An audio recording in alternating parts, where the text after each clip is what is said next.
Hello everyone and welcome to Much Better People. I am your host Somya and this is a podcast for those transitional times in life which may be thoroughly kicking your ass. In each episode I speak to a guest about their experience of turning 30 and we discuss their loves and losses in their 20s and the lessons that they've learnt and will bring into their 30s to hopefully make things that bit easier to navigate. Now, if you haven't listened to the podcast trailer, you might be a little bit confused about the name. Essentially, I went through a number of very difficult life transitions in my late 20s, which I'll explore further in my own episode. But one of these was an especially rough breakup, and whilst I was collecting the last of my things from my ex's flat, he looked me dead in the eyes as I was sniffling and snotty and told me that worse things have happened to much better people. And it was the much that really got me. And I don't imagine he intended it to be mean, so I'm not going to get the pitchforks out just yet. But it was very funny and very clueless. To not use it as inspiration for the podcast name would have been a loss. So my guests will also be sharing their mostly hilarious but sometimes tragic, much better people moments with us as well. I really can't wait to introduce my guest today, who is a friend, and her mere presence at the age of 17 was enough to scare me off joining our college's debate society due to her pure devastating wit. And after smashing her degree in English literature, Liss has been dominating as a researcher and climbed her way to the ranks of associate director in less than 10 years in a field which at senior level is pretty male dominated. So I have the pleasure today of picking her big brains about her loves and losses in her 20s. And I can't wait to hear the lessons that she has for us and her much better people moment, which we will get into in just a moment. Just a quick warning, we do discuss topics such as grief, health, anxiety and fertility for those of you who may be sensitive to these topics. So please welcome painfully smart, very kind and annoyingly funny and witty Alicia, who I'll also be referring to as Liss through the episode too. So hello, Liss. Hello, thank you so much for having me and thank you for that very, very nice introduction, apart from the bit where you just basically said I was terrifying and that's why you didn't join the debate team, but probably true of me as a teenager, and I wish some more of the white men on the debate team had taken that lesson as well, because they all looked at me and went, we want to fight you. So some good times I had on that debate team. The less said about that, the better, I think. I think so. I mean, I remember going to the introductory kind of session and I just like heard you say something like to do with not even like the topic, just about debating, and I was like, oh god, I'm so scared. I'm leaving, I can't handle this. Oh my god, it's fine. That was when I was just in my very obnoxious phase of like, I think I used to take sides on the debate team that I didn't necessarily agree with, like just to annoy people. You were the devil's advocate. I was the devil's advocate. I was like, not a question, but more of a comment, really. Yeah. I was the worst. Debate me was the worst version of me. Yeah. Well, kind of worked out for me, I guess. I'm not sure what I would have had to say, to be honest. Kind of was in my own little world most of the time. Oh, I think you'd have been great. Thank you. So you have a much better people moment for us, and I can't wait for you to share it. Can you give us a little bit of context around what was sort of said, which I would say is the much better people I phrase? Absolutely can. So a little bit of context for the story first. So my much better people moment, like yours, was also said in the midst of a devastating breakup, because, you know, people really love to kick people when they're down. I had been in a relationship for 4 years that was coming to an end for various different reasons that we will probably explore.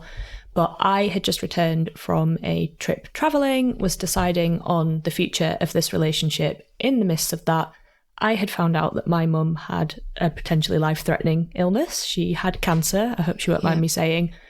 Pretty scary, pretty terrifying. Obviously made me think about my future decisions and where I wanted to live as well, because at the time I was living in London, my parents were up north, had always had the kind of vision to come back and be closer to them, etc. And you know, there's nothing to make you want to be closer to your mum like a cancer diagnosis, horrendously. Yeah. In the midst of all that, unfortunately, my ex-partner's dad was also diagnosed with a life-limiting and life-threatening illness, which was obviously a pretty horrendous time for the both of us. Wasn't a really nice time to think about, you know, what do we do next and where do we want to live and can we even be together? And, you know, I knew I wanted to be up north to be near my family. His family were all down south. It was a very challenging time. But the way he dealt with it was perhaps not the best. And I completely understand. He was in the midst of kind of a, grieving and a processing of his own. But in an exchange about, what decisions were going to be made and what we were going to do, I received a text message that said, well, can you at least ask your mum how long she has left? Because I know that I have a certain number of years left with my dad. Oh, gosh. Which, yeah, on the scale of hilarious to tragic, I liked that you put that framework on the anecdotes. I would say it is, at the time, was right up there with tragic. Now, looking back, I can laugh about it because just what on earth would possess someone to say that is absolutely beyond me. But yeah, it was pretty interesting, and it really did determine the future of that relationship, which in a shock turn of events did in fact end quite soon afterwards. Yeah, we decided that it probably wasn't the best time for either of us to be, making major moves across the country, pursuing the future of the relationship. But also I just realised that someone who would, hit me with that kind of ultimatum, use, their own horrible situation, but would use it in that kind of context, was not someone that I wanted to pursue a future with. And thankfully we're both very happy in new relationships now, so it all worked out. Of course, yeah. So thank you for sharing that with us, because obviously that's very personal, and it was clearly a very, very stressful time for you and your family. And what he said is just like, what on earth? What? Just why? Yeah. I don't know why you would type that message and think, yep, that's the thing to say right now. But... yeah, just somebody that was just being so selfish, I suppose. And you've been really kind in the sense that you've kind of put context onto that. So, he was also going through a lot. But you didn't say that to him. So I did not. No, I didn't think it would have been appropriate, to be honest. No. When we're thinking about losses in this podcast, I guess a lot of it is to kind of do with the things that we've then taken. So we'll talk about losses and your loves, and then your kind of lessons at the end, probably. But the other thing that struck me for you was that you had lost, genuinely, as in you were grieving, and you'd physically lost 3 family members in quite a short amount of time. Are you able to just tell us a little bit more about that? Yeah, absolutely. So again, much like the anecdote that I just told, this is now a situation that I can kind of look back on and, be my usual sarcastic self about it. I have my little notes here about what I'm going to talk about, and I have just written, when everyone died.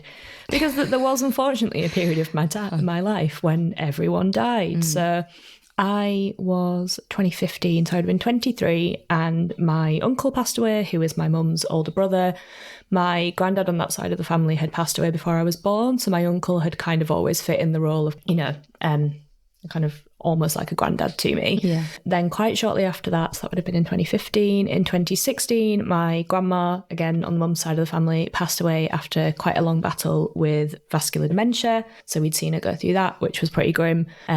She was an absolute force to be reckoned with. We were talking pre-recording about just how hilarious she is. So to see her go through that was really, really rough. And I was going through that. And then in 2017, the universe was like, we're not quite done with you. And I lost my paternal granddad quite suddenly as well. And it was interesting that I lost my uncle very suddenly. And then I saw my grandma go through an illness. And, almost with her, it was at that point where it was a relief. And then I lost my granddad very suddenly again. And I was just going through these weird, periods of grief of, being prepared for it and then being totally blindsided by it. And that actually was what inspired my decision to go travelling as well. Yeah, okay. And I understand as well, when your uncle passed away, you said obviously it was quite sudden, unexpected.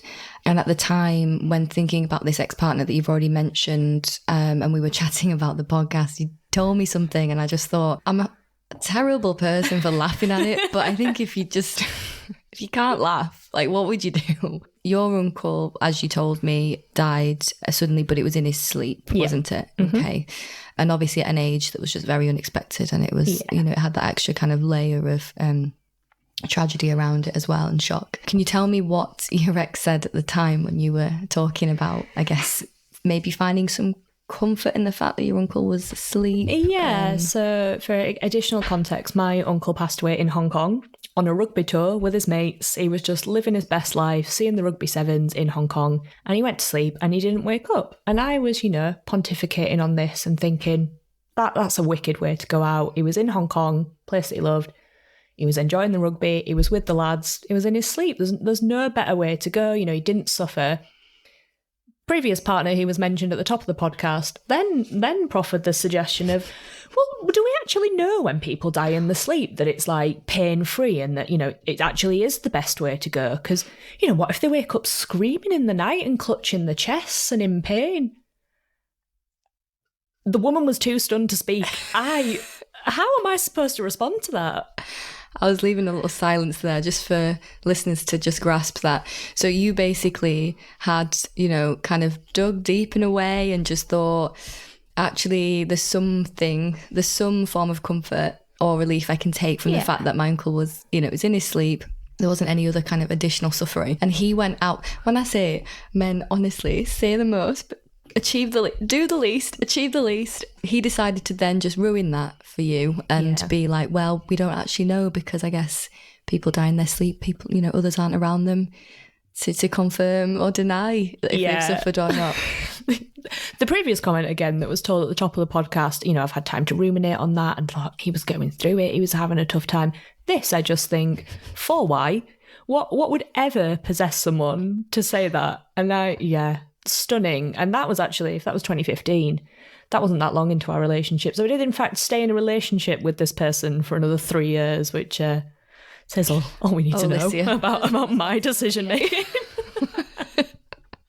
That should have been my out, and then maybe I could have saved myself the story I told at the start, but then we won't be able to sit here and have a laugh about it. Exactly. It's all for the content, the plot development. It's all for that's what I was thinking. When I got into the relationship, I thought, do you know what? In about 7 years, I'm going to start a podcast. This can be dead funny on a podcast, actually. It's going to be really good content.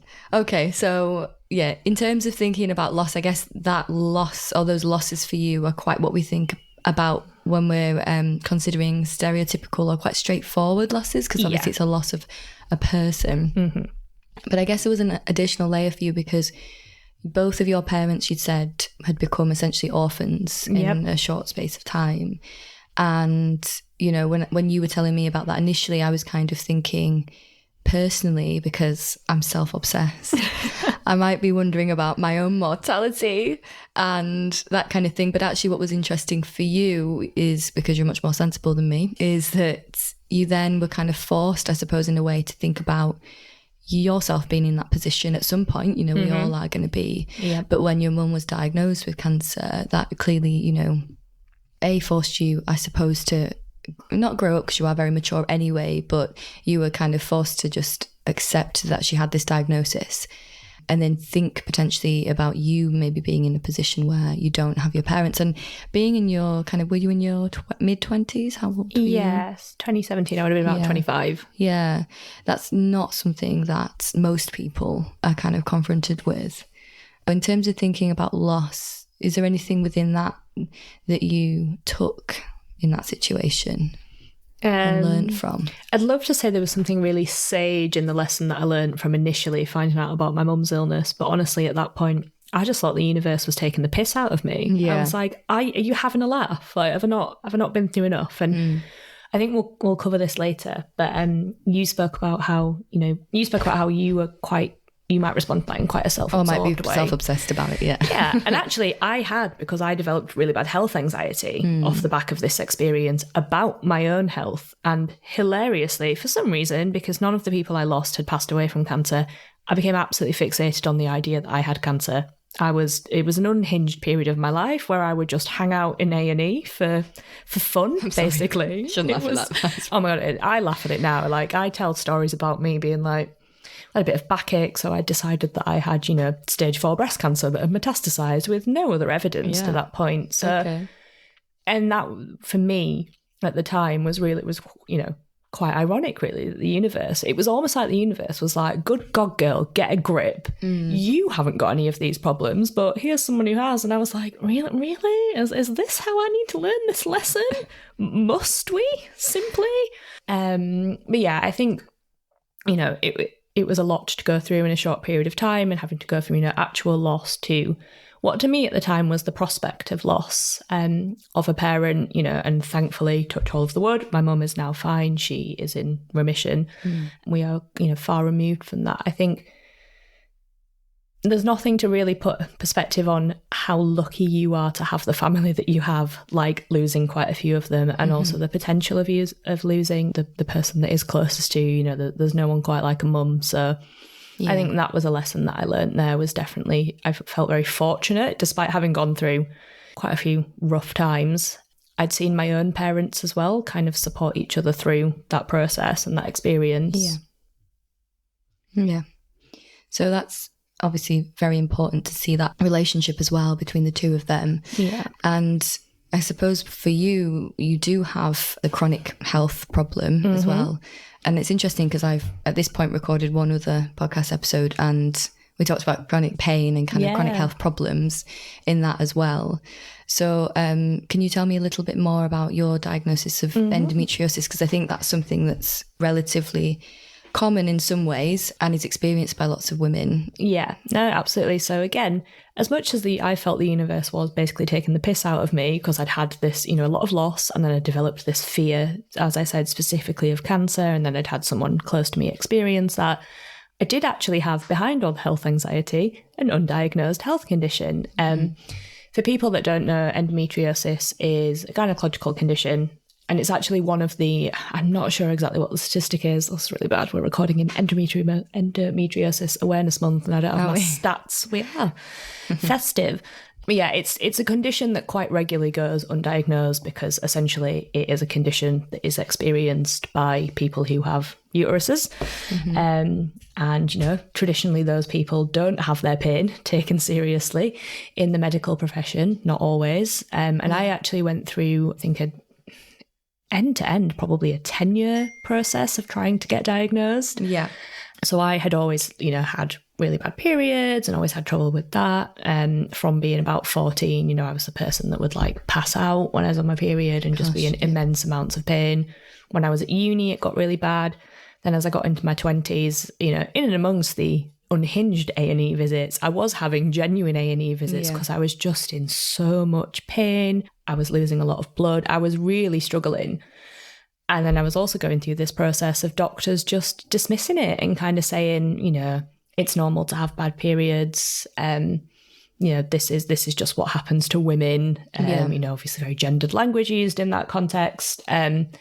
So it was a lot to process at the time. And then also, it's a fertility condition, which around that time in my life was not necessarily something that I had been thinking about, Yeah. I wasn't on that trajectory to have kids by 25. So it was interesting to kind of, I guess, have to start thinking about, actually, what does this mean for that part of my future? And I don't think I even like kids. Do I want to have my own? And, being the kind of person that I am, I'm very stubborn. So the minute that the idea that I could have kids was taken away from me, I was like, they're not that bad, are they? I want some of them. Shit, what do I do? So, yeah, I suppose that loss of my fertility was quite interesting. Yeah. Interesting, that's absolutely the wrong word, but... It is in a way, because I think the part for me that is interesting is the age you were at. So I remember you being around 21, was it? Something like that, 2021. And there was this kind of position where you just celebrated your 21st birthday. Yeah. But then you had to go to an appointment the next day, about your endometriosis. And I think that was maybe either the first time or one of the first times fertility had been really sort of brought up in a lot of depth with you. And I remember that really stuck out in my mind at the time, because I was like, wow, this is not something I'd want to think about at all. I wouldn't even know where to begin. And so, at that point, it was something that you had to really consider. And like you said, you don't think at 21, I mean, most people don't. There are some weirdos. Yeah, you are weirdos out there who at 21 we're going to say it. We're going to have, I want loads of kids. About that at all. So it's almost like losing something potentially that you didn't really have in the first place. So, around that, it was difficult. And I think you were in a relationship at that time, were you? Or I was, yeah. I was in another terrible relationship because that was a habit that I thankfully have grown out of that I had in my early 20s. But yeah, I know the example that you're speaking about when I'd had that scan the day after my 21st birthday. I was so hungover when I went for that scan that there wasn't enough water in my body for them to do the scan that they actually wanted to do. So I had to have loads of internal stuff. I've got fake tan stains where I've left half of it on my housemate's bed because I've slept in her bed whilst you and Lauren are downstairs in mine. Yeah. One or both of you had been sick in a plant pot. That's the situation that I've left at home. Wasn't me, I'm just putting that out there. So we're just going to expose Lauren on the podcast. Yeah. She was the one that was sick in a plant pot. Yeah, so there I am, fake tan stains, absolutely hanging out my arse. And they're like, we think you might have this condition. It's a fertility condition.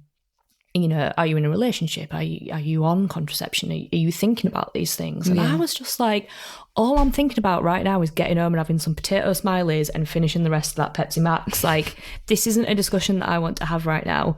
And then, I came home too, and you guys were there, and partner at the time was there. And I know that story has always been told back to me from the perspective of just how useless the partner was in that situation, because, as I said, got a habit of finding them. So that was interesting as well, to have, I guess, like a not particularly supportive partner. And I think, I guess you can understand at that age, people are still, everyone has immaturity to them, but it's hard, I guess, as well. You can have basic empathy. That's always good. And I think everybody should have that. But I feel like when it comes to a condition like this and concepts around fertility and, the womb and kind of problems with that, I feel like especially young men, they just have no kind of concept of the added complication to that, especially when it's so linked to your own femininity. And, your potential as a mother, maybe in the future. And there's so many things there. But I just remember being really struck by it, because I was like, oh shit, this is not something I'd want to have to confront right now. And I'm just like sat there just looking around wildly like, oh cool, what's going on? My eyes are darting from person to person. Like, you're telling us, as you've always been very open about these things. And in my head, I'm just like, God, my biggest problem is probably just catching the train back to London. Like the mega bus, shout out. It was a lot to deal with, and I think that situation obviously happened when I was 21. It took another 4 years for me to get an official diagnosis, just between moving from where I was at university there. I was back home for a very short period of time. Then I was in London, and then it wasn't actually, I think, until I moved back home again that I got my final diagnosis. So it's interesting. I had to deal with that big question at 21, and then medicine was just like, oh, off you pop. We're just going to leave you to deal with this. And then I had to almost confront it again in my mid-20s, which again, I look back on that time period and think, God, I was a baby. But, I was in a slightly different life stage then, I guess, in terms of, being in a very different relationship, having graduated. And it's still just such a big thing to think about. And, I think it's still something that I have to think about, and I think I'm quite sage and quite pragmatic about it. But I'm in the fortunate position that I haven't been told that my endometriosis is bad enough that it will render me completely unable to have a child. I'm still undecided on those kind of things, and I think the one good thing about having gone through that at in my early 20s and mid 20s is I just kind of think what will be. It is what it is, and I would probably have hated to hear that 5 years ago. When I was in that position of finally getting my diagnosis. But I do just think, don't sweat the stuff that you can't control. And I cannot, unfortunately, control the state of my reproductive system, sadly. Can't. I'd love to tell her to get her shit together, but she doesn't want to.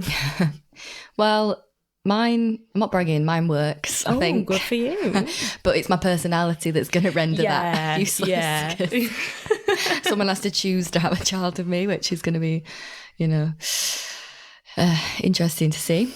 So I looked up while you were talking about endometriosis, and the World Health Organization says it affects 10% of women and girls. And that's a huge percentage, really, actually, for something that is, really difficult to get a diagnosis of, firstly. And just not really well researched or known about, as far as I'm aware. No, not at all. There's quite a lot of debate within the medical community about why it even happens, whether it's genetic, which might be of interest to you, what the actual cause is.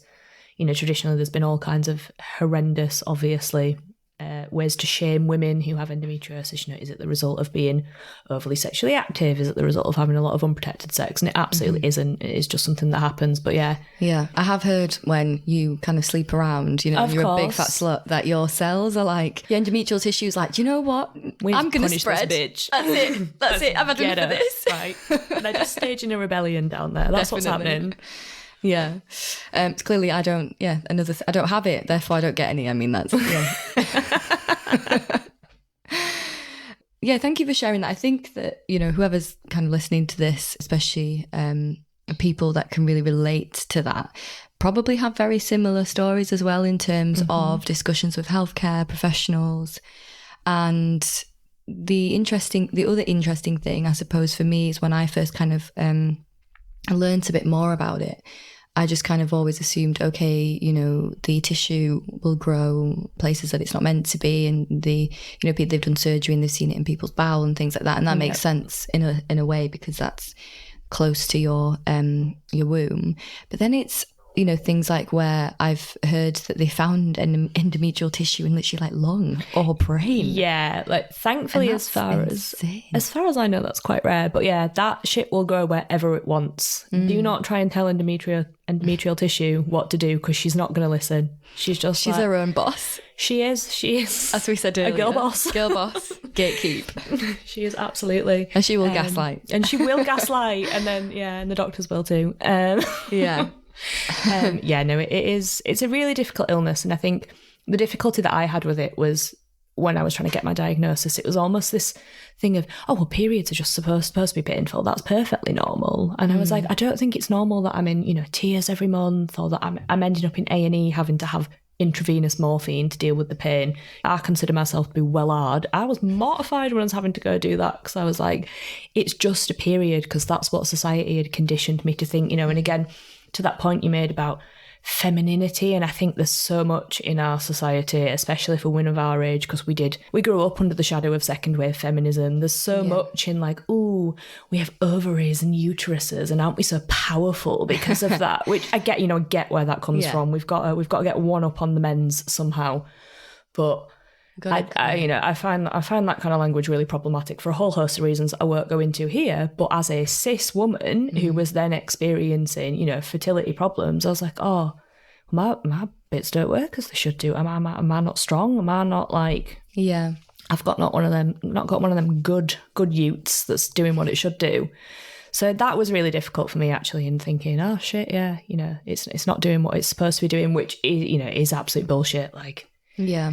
Like I said, there's a lot of, you know, gender issues in terms of that as well. You know, we shouldn't be reducing people to just functioning reproductive systems. But it very much feels like that was, you know, how it was positioned to me, as just women are expected to suffer, basically. Like, you know, like I said, periods are meant to be painful. That was the line that I was given, when in fact that is absolutely not true. Mm-hmm. Yeah, that's generally accepted. And of course, to a certain level, they are going to be painful, but if they're at a point where, like you said, you're being admitted to A&E and, you know, you're literally in tears on the regular, it's really not something that should be accepted, although sadly it is. But yeah, thank you for sharing that. So the other thing I found interesting, because obviously going into this podcast thinking, I always sort of started with loves and then I talk about losses and lessons, but having recorded a few now, it's like losses almost come first and teach you about, you know, in a way, and I think maybe help you appreciate things that you love or parts that you love about yourself more once you've experienced those difficult times, which of course makes perfect sense, and I don't know why I didn't kind of predict that. But if we're thinking about your loves, I really liked one of yours, because as I said before, I'm self-obsessed, and one of your loves is kind of about yourself, so loving yourself and all that good stuff. Can you tell me a little bit about that, in terms of, you mentioned putting yourself first and kind of accepting love and care? Yeah, I think, I, prior to all of this fun stuff that had gone on in my 20s, I'd had a pretty shit time of it in my teenage years as well. I had quite a lot of issues with my self-esteem that were hangovers from bullying, and I definitely did not have a lot of self-love at all. Having a little therapeutic breakthrough here, you know, made my joke about having shitty partners. Probably why, wasn't it, Alicia? I'm sure many peer therapists have tried to tell me that. But yeah, I was not a person who had a lot of self-love, very high self-esteem. And actually going through a lot of this made me realise, you know, that I was quite a strong and resilient person. And I think our society puts a bit too much weight on resilience. I could have gone through all of this and had an absolute breakdown and still been very worthy of that self-love. Yeah.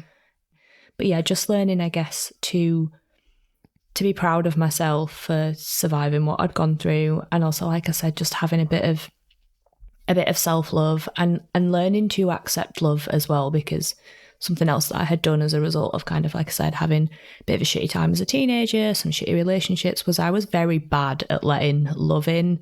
You know, I think a lot of like our friends now would probably say, like, when they, story reference at the start, I was that scary bitch who, like, my entire personality was like being tough and being hard, and like I don't have time for anything, and like, ooh, I'm so like edgy and emo, and I look back on that version of me now and like she was quite funny, but I want to give her a hug. I'm like, yeah, you're probably going to have to get to a point in your life where you're not quite this cynical, because it's just unsustainable to, you know, be giving off giant fuck you vibes to the world all the time. So I definitely learned to, let a little bit of love in, I guess, and have a little bit of love for myself, you know, realising that I was going to say the great RuPaul, but I'm not sure if I think that anymore. As RuPaul would say, you know, how the hell are you going to love anybody else if you can't love yourself? So sage words of advice for that. More sage wisdom from you. That's all it is. It's just Drag Race. It's just Drag Race wisdom. Yeah. Where RuPaul does genuinely just harass everybody. Yeah. It's like Drag Race wisdom, but without the harassment. Yeah. And, yeah. I mean, I'd transphobia. Yeah. Oh, yeah. Oh. There is that as well. I mean, I'm somewhat scared now because obviously this podcast is going to be listened to by everyone, and so it will be on RuPaul's radar. Oh my God, RuPaul's going to cancel us. Can you imagine being cancelled by RuPaul? That'd be great. By the fracking king himself. The fracking king? The audacity. Stop it. Imagine. I'm sorry, has he been to Lancashire? He's fracking it right now. He's there. I was going to name some sort of tool that's involved in fracking, but do I know what happens in fracking? A big drill? He's there. He's got a big drill. Exactly that. Well, yeah. I mean, we'll see what happens. Can you imagine the publicity? UK hun, but it's just me. That'd be like the Daily Mirror headline, wouldn't it? Be like, UK hun. Manchester-based woman cancelled by RuPaul. So I think what you said again really resonates with me because I was quite similar in that sense of like, I don't think maybe I had as much of the intimidation because I don't have as much of the wit, but was just like, you know, me and Louise, who will probably feature on this throughout because she's just, you know, I'm obsessed with her. We're just like clowns, aren't we? So our whole shtick, which to be honest is it's still the same. I'm not going to even deny that. It's like everything's funny, you know, just kind of cover up things with humour and, manage it in that way. And I think to an extent that's great. And I think humour is a great way of absolutely managing. I think it's still a really valuable coping mechanism. And I would say, our friendship group is probably made up by 90% people who take that approach. But then it is important, especially as you do get older into your later 20s and your 30s, that's, you know, masking something and it's not going to serve you that well when you're, you know, you can't really be 50 years old and still just kind of smashing throwing a peace sign and pouting in the mirror. Yeah, smashing out the tweets. It is what it is. Yeah. We move. It'd be like that. And then just wearing my like t-shirt that's obviously got Shrek on it. Your child comes to you with a horrendous problem, they're experiencing something and you're like, it do be like that sometimes. And I'm just like, sucks to suck, doesn't it? Please move on. I haven't got time for your silly little dramas. Shrek the 30th is out this year. Get it together. And I need to go to Shrek Fest and interview everyone that's there. Podcast number. That's my second podcast. No, I think it's really important what you said about accepting love as well and care. Mm-hmm. And when you have that kind of coping mechanism of basically just being like, no one's going to fuck with me because I'll snatch them up in literally 0.01 seconds. I am scared still. Good. That's why I'm being so nice to you. But obviously as well, I did say at the beginning that you are kind in the sense that I think you've got this warmth to you where you actually follow through on things, and if you really care about somebody and you want to help them, then it's action, it's not just kind of words. So you know, there are different facets of you that I think obviously are quite warm, but I do like the bad bitch exterior. Yeah, she's good. And I think that's the thing, is that it's probably more of an exterior now that I do let a lot more people kind of get behind, whereas before it was like right through to the core. The core was just, like when people, they're like, oh, I'm like an onion, I have layers. All of mine were just shit of like, leave me alone. Yeah. I don't want friends, I don't want love, or like, isn't everything funny and not really taking things seriously, whereas now I feel like I have hopefully a better balance. Well, you have, because you've agreed to come on here and talk to me about it. Talking about things. I know. Oh my God, 18-year-old me would never. I mean, 18-year-old me wouldn't be sat in this podcast. Wouldn't be sat here talking about any of this because she'd just be like cackling away. But like even 20, 25, 26-year-old me, which is not that long ago, probably wouldn't. Like these are all quite recent things that I have. Yeah. Because I think like you just said, sort of the transition even between 27 to like 29 is crazy. Who is she? 27-year-old me. Honestly, 27-year-old me was pre-pandemic. Exactly, pre-pandemic. Yeah, she was naive. I was. She does not know what's about to hit her. She doesn't know what's about to hit her. And good for her. She looks happy and healthy. Not me. Do you know what? God, I wish I could do that. Please don't sue me, Olivia. Love you. Love you. Because you'll also definitely listen to this podcast. You know, I think she will. Run by some random mad Yorkshire woman. So I like that. And I think you mentioning friends and accepting love and care from friends as well as romantic partners is important. And I don't know if you want to be this nice to him, but you are in a relationship at the minute. She is. And it is thriving. It's good. It's healthy. Yeah, it's weird. I don't really... It's funny, like, it's just nice, isn't it? Yeah. Like, it's just nice, isn't it? And I think that's something that I have reflected on as well, is like, relationships shouldn't be hard work. I'm gonna make a really shit analogy now, because I don't know if you've heard, she has an English literature degree. She smashed I love it. Analogies. You know, the whole like periods are supposed to be painful thing. People who are like relationships are supposed to be hard. No, they're not. Some of my nicest relationship ever is the one that I am in now with just a pure-hearted little golden retriever of a man. And it's easy. Like, of course, we have conflicts and we have had arguments, but we just resolve them and we just talk about them like adults. And I'm not constantly thinking like, what's he doing? Does he hate me? Like, you know.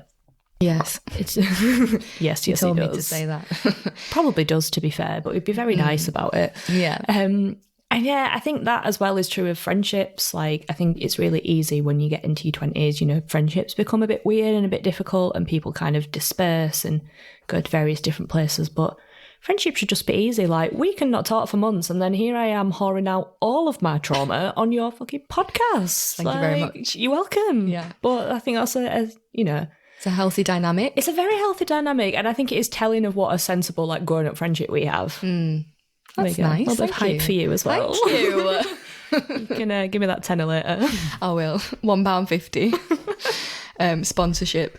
Yeah, I think that your loves there, you've kind of been really clear about them and they make a lot of sense. And again, like, you know, a lot of the things and the themes that come up from this podcast aren't necessarily, I'm not insulting you, but aren't necessarily groundbreaking in the sense that they're so novel. Because that's human nature, isn't it? We all do experience these similar things to an extent, but in different ways, and we manage them differently. So when we're thinking about the lessons then, I guess, that we've learned from the experiences that you've had, that ties quite nicely to your lesson, which I kind of phrased as finding strength in being vulnerable, because it is very hard when you have that wall up. And that transition, I think, comes slowly and it takes actual effort from yourself as well. It's not something that just happens to you. You don't suddenly become more emotionally mature or aware. So what for you, do you think? Was there a turning point or was it more that very slow progression? I think for me, yeah, it probably was. The strength and vulnerability thing was definitely quite a slow thing for me, and I kind of, you know, tried to get a little bit more vulnerable here and there and try to be more open with, say, my friends or perhaps people I was in romantic relationships with my family. But I think that kind of thing comes over time, and, you know, sometimes I do still default to don't want to tell anyone how I'm feeling, you know, and I go into that little dark, hard mode because that is my default. It was what I did for so long. It is a constant journey of going, actually, do you know what? Being vulnerable is it's a really strong place to be in, actually showing who you are, showing, yes, I've been through things. And as I was saying earlier, I think, you know, showing resilience is great, but I think we put way too much weight on resilience. I think it's perfectly acceptable to go through, do you know what? I lost 3 family members, then my mum got cancer, and then I got told that I'm probably infertile. That was really shit. And I might still cry about that now, and I might still think that it's shit, you know. And to me, that is resilience, to admit to being soft and to being affected by it. Yeah, definitely. And again, like, another reason I started this podcast was because I'm also what I think people would say is a very resilient person. I've clearly not experienced some of the things that you have, which are extremely devastating in terms of losing people you love, you know, that finality of that.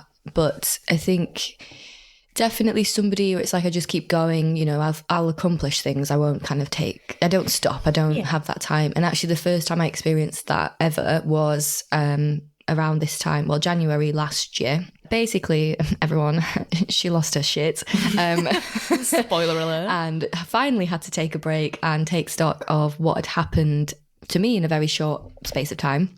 Again, I go into a lot more depth and give a lot more context around this in my own episode, but I experienced a real loss of self, you know, and it might not sound like much, but I'd always been somebody that kind of really felt very grounded in myself and my values and what I guess I'd say is my morals and how I treat others and things like that and expect to be treated. And at that point, you know, part of the reason and a big thing for me especially was that relationship breaking down was around issues around race and racism in my ex-partner's family. And so that really just rocked my world, not in a good way. I couldn't think of another phrase to say that. And from there it was a spiral and also suffering kind of some other losses too, all came at once. And I think although it was nice to hear from others that, wow, I'm just bragging now, but I'd kind of not taken any time to just stop and think, okay, all these shit things have happened and for anybody it would knock them and I'm allowed to take space. I just kind of kept going. And actually it was the earth and the universe that was like, no, you're not going to do that anymore. Yeah. And I did definitely feel like I was less because I was taking the time out of life, essentially. Well, I was forced to. And it's just so important to know that, yeah, whether it completely knocks you on your ass, rock bottom, everyone's got to hit it. We've been there. We all been there. Or if you haven't yet, fuck you. But that should be the new name of the podcast, like Postcards from Rock Bottom. Yeah. That's probably a pop punk song. What has happened there is just a core memory has unlocked itself. It's unlocked, it's shining. Yeah. Postcards from Rock Bottom. Oh my God. That's a Fall Out Boy song. It has Maria, to be. Count me in. Postcards from Rock Bottom, brackets, we've been there, close brackets. Instead, it's just me being petty and dragging the next. No. So, yeah, no, I think it's just really useful for you to have shared that and the fact that you have taken time to look after yourself and accept that care is really important and everybody should do that and think about that at some point in their lives. And then I suppose your last lesson or last part of the podcast episode for you was about trusting your gut more. Yeah. And that's another one for me, I think, especially being women, is important. And the reason I kind of, I guess, talk about gender with that is because, again, anecdotally, you can see it in society. You're just not really supported as much to just trust your instincts. And that's completely valid and you're allowed to do that. And that's a reason in itself. So I think you were going to sort of talk to us a little bit about kind of being rational, the brain, and then sort of your intuition and gut. Yeah. So I think as I touched on before, you know, we're here to talk about my 20s. I actually had a horrendous time in my teenagers. And, you know, some of the stuff I went through in my 20s, I was quite well prepared for because I was just truly unhinged in my teenage years. That's when I hit my rock bottom. You know, I won't talk about some of the stuff because it will be very triggering, but it was a straight up bad time. Yeah. And then, you know, my 20s weren't great either. So if the universe could get it together, send me some good years. That bitch, we've been talking about her today. She better do something. Sort of shit. But no, I think as a side effect of, I had a lot of mental health problems in my teenage years, and something I talk about now is people who become mentally ill as adults are an absolute concept to me. I'm like, what do you mean you can separate your mental illness from your personality? Yeah. What is that like? It's, bizarre. But I had spent a very long time because of that, you know, as I talked about before, not wanting to come across as particularly emotional, I became very rational with my emotions and how I process things. And I think I said before, you know, pros and cons lists, and every decision had to be made based on kind of weighing up the evidence. Like I would choose, like, you know, whether I was going to break up with someone, like I was doing a psych PhD experiment. It was bizarre. Just because I just didn't know how to listen to me and how to listen to what I felt. And then when I was traveling, I didn't go traveling with kind of the aim of having an epiphany. I went traveling because I was quite literally running away from my problems. Yeah. We love adulthood. Had a lovely time. Had a great time. Absolutely loved traveling. Met some amazing people. But I did actually end up having an epiphany. And for ages afterwards, I didn't really like talking about this because I was like, oh my God, I just sound like such a wanky, like privileged middle-class white girl that I like went traveling and I had this big revelation. But, you know, if you're not going to learn a valuable lesson on Khao San Road in Bangkok, where else are you going to learn a valuable lesson? So I was trying to make my plans for the day. I'm walking down this street and I think I was either trying to decide between, it was something so stupid of like, do I go to this temple or do I go to that temple and what do I want to do? And like the guidebook, I'd decided I wanted to go to this one place because the guidebook had said that it was really good. But then one of the girls that I'd met that I was friends with out there had kind of said, that she'd been and it wasn't very good. And I was just getting in like such a stress about where I was going and what I was doing. And then I started spiraling into stressing about other stuff then. Like the way a temple just set me off. And I just started walking and I walked and I walked and I walked and I ended up at a temple and it was the temple that I'd been like, oh, that's the one I really want to go to, but I should go to this other one because I don't have time to do both, and that's the best one I had into the guidebook. And literally my body just took me there. It was just like, here you are, you're going to this one because this is the one that you wanted to go to, and does it matter that you can't go home and have like the stereotypical picture of Bangkok at this particular temple that you wanted? So I think that was really interesting. That is an anecdote, I guess, which sums up a wider experience that I had whilst I was travelling, where I remember really distinctly having a great time at this temple, coming out and being like, God, Liss, you need to stop being so rational and like stop listening to your head so much. And then some rebellious like synapse somewhere in my head was like, yeah, because we're a mess. And I was like, oh, wait, yeah, like I'm a person who suffered with mental illness for quite a long time. My brain doesn't really work how it's supposed to. It works in slightly different ways. Why have I been listening to it? Well, my brain behaves irrationally, I'm not afraid to say I do have generalised anxiety disorder. I've suffered with depression. My brain will wake me up on just like a Tuesday morning and be like, everyone you love is going to die. Why would I listen to that? My gut actually makes some pretty solid decisions, like make some really good decisions. And I use that anecdote very lightly as an example of where I really learned to trust my gut. But it was just this absolute breakthrough moment that I had where I was like, yeah, hon, your brain sometimes needs the aid of sertraline or citalopram to function, and there's no shame in that whatsoever. But maybe you should give her a bit of a rest. Yeah. Let her have a day off and just go with your gut instinct, do what feels right. And I think that for me now is just how I live my life. Like, if I think about relationships and like what feels right, if I have to think about job decisions, I was actually in a position recently where I was offered, I was approached by a recruiter for a job at another place, and I was just like, maybe I could. It's a really good opportunity. And just something in the back of my head was going, don't do it, girl, don't do it.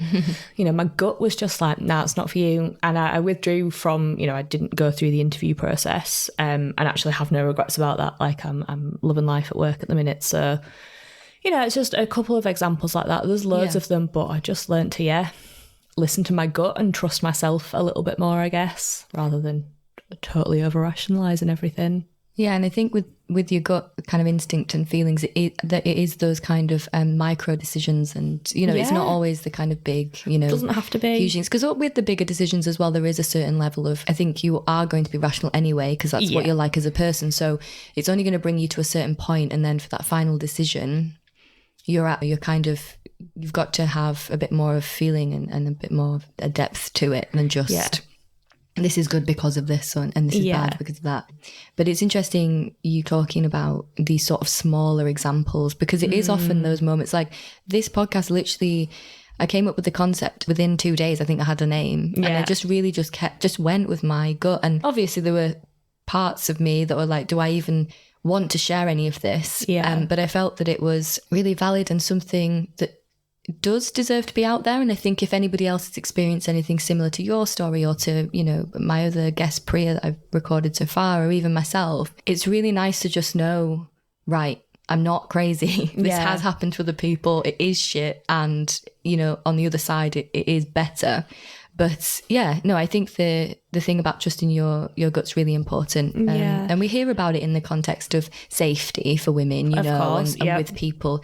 And in a way, it's kind of like, yeah, and again, your gut can only take you so far in that context, because if someone's going to harm you, they're going to harm you. They have the power to do that. But there are circumstances where, yeah, your gut feeling and your instinct has potentially protected you, either from a person or a situation. Yeah, I mean, it's there for a reason. You know, we were talking about this earlier, and I was saying, you know, that gut instinct was the instinct that would have protected us if we were doing hand-to-hand combat with a saber-toothed tiger. So, like, do I trust it to allow me to make the decision of, like, I've double booked myself, which event do I actually want to go to, or what do I have for dinner? Showing off.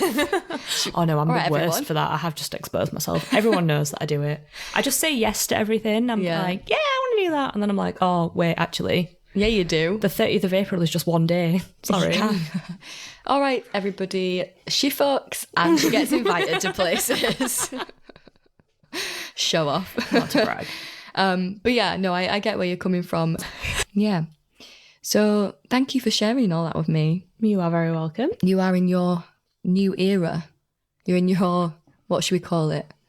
Therapeutic era. My therapeutic era, I am. I'm excited for me in 3 years when I have my breakdown era. I'm joking. No, I feel like this is the new era and it's here to stay. Yeah. Well, if you do and this podcast is still running, I'll be back. Debatable. I'll be back to just rip me. I'll be like, that bitch, she had all the platitudes, the sage advice. She's a dickhead. I know. The sage meter. Ding ding. And to anybody that's listening, if you want to come on the podcast, you can email me on the details that are in the bio. And I'm aware again that we've discussed things that are quite difficult. So if you do need support, please talk to your family and friends. And I have been kind of just saying the Samaritans as well as an organisation, because I used to volunteer for them and they are great and I feel like they are really trusted. So please do access them if you need to. And for now, goodbye.